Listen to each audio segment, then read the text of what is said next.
£700 was all it cost to convert this little van into a micro camper van. In this video, we're going to show you all the tricks and tips on how we got absolutely everything at really reduced prices so that you could do the same. Now, with it being a micro camper van and not really the best, it's going to be a budget build. It's not going to have the stuff inside it that you would expect in a big 50 to 60, 70,000 pound micro camper van. Even being budget doesn't mean it has to be simple. We've still got the full solar panel system. Behind the mess, that's for later. It runs into the solar charge control unit up there, and then underneath that part of the bed is the leisure battery. It runs all the electrics we've got down here.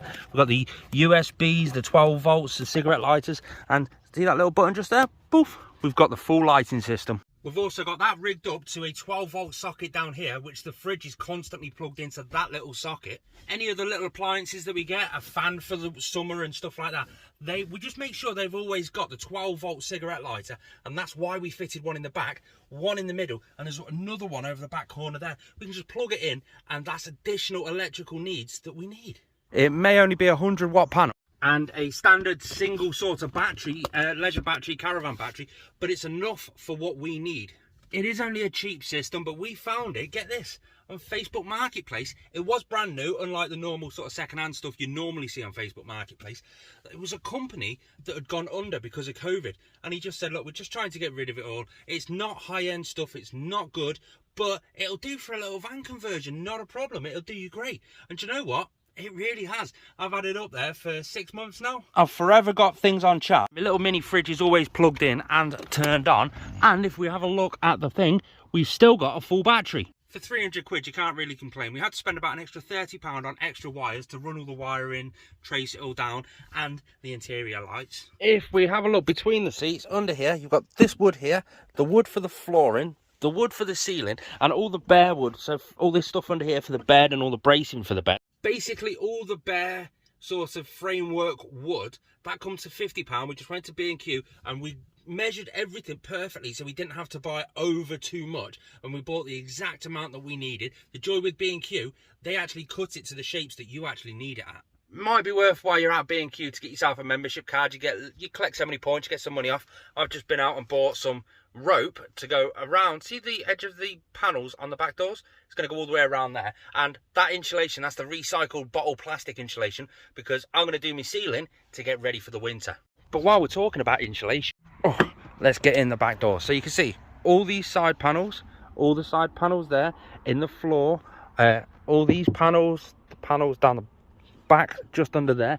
Basically this whole van has been sound deadened. Sound deadening is kind of like a rubber reflective mat that just sticks onto the bare panels, takes away a lot of the panel boom. It doesn't go dong, it goes dum.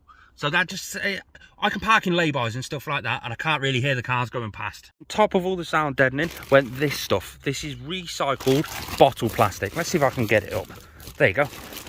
Recycled plastic loft insulation, and that is basically stuck in all the little nooks and crannies. You see, like all this piece here, that's all filled, all around the top's filled, behind all the panels is filled, behind absolutely every panel on this van is jammed with this stuff. We went for about 4 rolls of this in this whole van, and this one is for the ceiling. The insulation, the bottle plastic, the sound deadening come to around about £100 there or thereabouts. The bottle plastic was B&Q.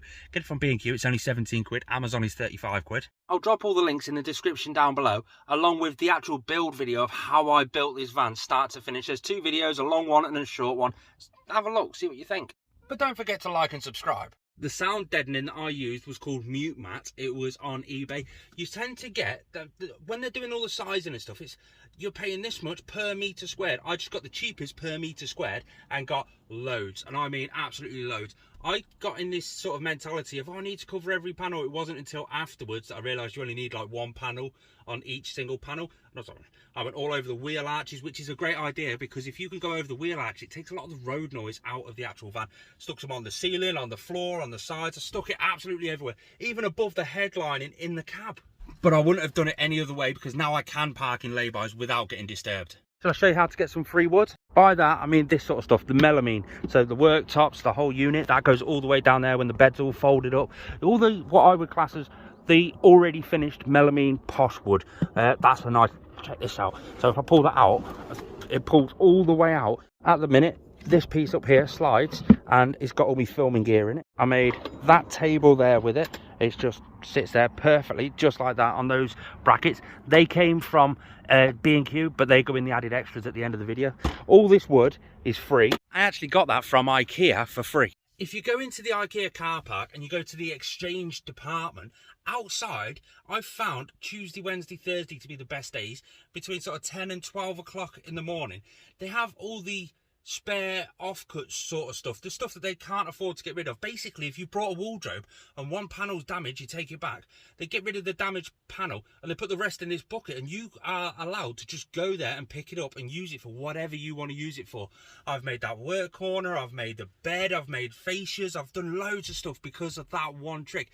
It's cheaper for them to let you have it than for them to dispose of it. That's a cracking little tip if you want some free nice looking wood. If you're still dubious of doing that, check out my TikTok at Indy_van_A_Jones, Indy Vanna Jones.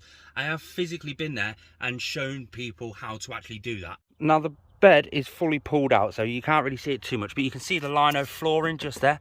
That was £40, but we had loads left over to do the bottoms of the doors, the top of the doors, again, the bottom pieces of the door and the top of the door there. Now this was one I didn't really expect. We had to remove the bulkhead, but that meant we also had to do a single seat conversion. So originally we had a smaller seat on that side and a middle seat in here.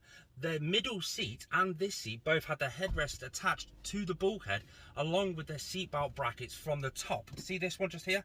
They were attached to the bulkhead. For me, removing that bulkhead, I had to remove those seats. The advice I got was if it's fitted with a headrest and a seatbelt, it needs to have them to pass its MOT. So I needed to convert it to a single seat. The single seat was £120 from a scrapyard, and then I found somebody with a centre console, which is obviously mine's a mess. He had a centre console from the base model Connect, which is where the seat's from, and we swapped centre consoles so this one would fit in this van. Now things like the paint on the ceiling and the paint on the sidewalls was left over the partner had in her house. All this decor she bought me as a treat, and it really wasn't that expensive. That's a dado rail, we've got it running along the bottom as well. That comes in the extras. The carpeting all the way around, that comes in the extras. The fancy little dog butts, they come in the extras. And all the extras that we actually got for this van come to a total of £50. The mattress, a 6-inch thick memory foam mattress, we covered it with just a bed sheet and then another bed sheet over it. That was free. It was laying around my partner's house and she said, "Oh, you can have that if you want." Thank you. We cut it up with an electric bread knife to fit all the shapes that we wanted to, and that worked a dream.